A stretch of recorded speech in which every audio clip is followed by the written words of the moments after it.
और बड़ी खबर पटना से आ रही है। पटना में कारोबारी की गोली मारकर हत्या। उद्योगपति गोपाल खेमका के सिर में गोली मारी गई। बाइक सवार बदमाशों ने खेमका की हत्या कर दी है। वारदात की जगह से खोखा और कारतूस बरामद किया गया।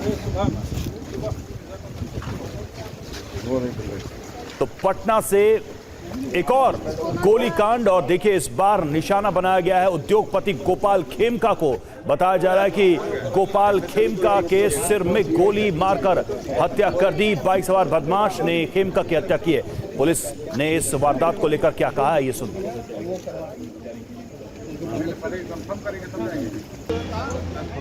वारों के संबंध में छानबीन की जा रही है। सीसीटीवी फुटेज खंगाले जा रहे हैं। जो भी सुनियोजित होगी उसकी जानकारी ली जा रही है। पूर्व की कोई अभी तत्काल तो इन्वेस्टिगेशन में है। UEN Jaipur is a perfect target for prospective students aspiring for good jobs, good education with future-ready skills.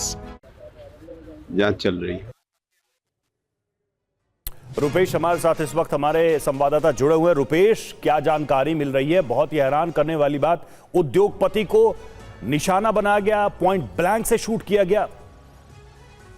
बिल्कुल, बाइक सवार अपराधी पहुंचे थे और घात लगाए हुए थे, यानी पूरी रेकी कर ली गई थी और उनके आवाजाही की पूरी जानकारी थी। क्योंकि गोपाल खेमका जो पटना बांकीपुर क्लब है उसके डायरेक्टर हैं और क्लब से ही वापस लौट रहे थे, यानी कि अपराधियों को ये पता था कि वो क्लब में है और कितने बजे वो लौटेंगे। और जैसे ही वो अपने घर के गेट पर पहुंचे, गेट खुलने वाला था, तब तक अपराधी जो बाइक सवार वहां पहुंचे थे उन्होंने सर में पिस्तौल सटा करके और वो वहां पे उनको गोली मारी है। हालांकि आनन फानन में उन्हें मेडिवर्सल जो हॉस्पिटल है पास में वहां ले जाया गया, लेकिन वहां उन्हें मृत घोषित कर दिया गया। 2018 में हमेशा अपराधियों के निशाने पर यह परिवार रहा है। 2018 में हाजीपुर इंडस्ट्रियल एरिया में इनके बेटे गुंजन खेमका, उनकी गोली मारकर हत्या कर दी गई थी। और उसके बाद आप आज देखिए 7 साल बाद गोपाल खेमका की हत्या कर दी गई है। और गांधी मैदान थाना वहां से महज 200 से 300 मीटर की दूरी पर है। लिहाजा पुलिस पर, प्रशासन पर, कानून के राज पर, सुशासन पर सवाल उठना स्वाभाविक है। वैसे भी चुनावी वर्ष में बिहार में लॉ एंड ऑर्डर पर सवाल विपक्ष खड़े कर रहा है। और ऐसे में एक बड़े कारोबारी और नामचीन कारोबारी की अगर हत्या देर रात हो जाती है, पॉइंट ब्लैंक पर अगर उनको अपराधी हत्या कर दे रहे हैं, तो जाहिर सी बात है फिर सवाल खड़ा होगा। देर रात में पप्पू यादव वहां पर पहुंच गए थे, उन्होंने सरकार को, प्रशासन को कोसा।